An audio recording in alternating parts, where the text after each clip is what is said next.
ముఖ్యమంత్రి రేవంత్ రెడ్డిపై ఎమ్మెల్యే కొత్త ప్రభాకర్ రెడ్డి ప్రశంసల వర్షం కురిపించారు. మెదక్ మున్సిపల్ పెండింగ్ లో ఉన్న పనులకు గాను 15 కోట్ల రూపాయలను విడుదల చేయడం సంతోషంగా ఉందన్నారు. దుబ్బాకలో 20 వార్డులకు మొత్తం 10 కోట్ల నిధులు వచ్చాయని తెలిపారు.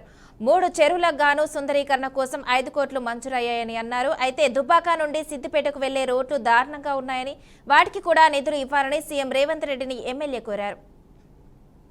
ముఖ్యమంత్రి గారి సీఎం రిలీఫ్ ఫండ్ చెక్ల పంపిణీ కార్యక్రమంలో మరి లబ్ధిదారులకు అందరికి కూడా చెక్లు ఇవ్వడం జరిగింది. ఇప్పుడు మరి దుబ్బాకలో మరి ఎన్నో రోజుల నుంచి మరి మున్సిపాలిటీ సంబంధించిన నిధులు పెండింగ్ లో ఉండే మరి మొన్న 15 కోట్ల రూపాయలు శాంక్షన్ ఇచ్చినందుకు మరి మన గౌరవ ముఖ్యమంత్రి గారికి ధన్యవాదాలు.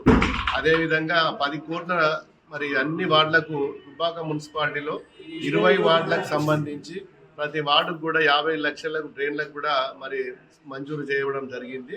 మరి మిగతా 5 కోట్ల రూపాయలు మరి రామసముద్రము, పెద్ద చెరువు, మరి దుంపలపల్లి పోయే చెరువు, ఆ 3 చెరువులకు కలిసి మరి ఒక 5 కోట్ల రూపాయలు కూడా శాంక్షన్ అయింది. ఆ 5 కోట్ల రూపాయలతోటి 3 ట్యాంకులు కూడా బ్యూటిఫికేషన్ చేసి మరి సుందరీకరణ కోసము వచ్చిన డబ్బులవి దాన్ని పూర్తి స్థాయిలో డిపిఆర్ తయారు చేసి త్వరలోనే ఆ 5 కోట్లకు సంబంధించిన నిధులు కూడా మరి డిపిఆర్ వచ్చిన తర్వాత దాన్ని కూడా మరి టెండర్ విలువమని చెప్పి కమిషన్ గారికి ఆదేశాలు ఇవ్వడం జరిగింది. మరి మిగతాది మరి రామసముద్రం కానీ, పెద్ద చెరువు కానీ, చెరువు కట్ట కింద పూర్తిగా ప్రతిసారి సీపేజ్ వాటర్ తోటి రోడ్డు మీదకి నీళ్ళు వచ్చి ఈ రోడ్డు డ్యామేజ్ అవుతున్నది.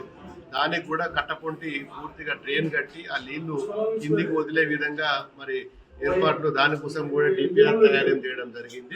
సీఎం రిలీఫ్ ఫండ్ చెక్ల పంపిణీ కార్యక్రమం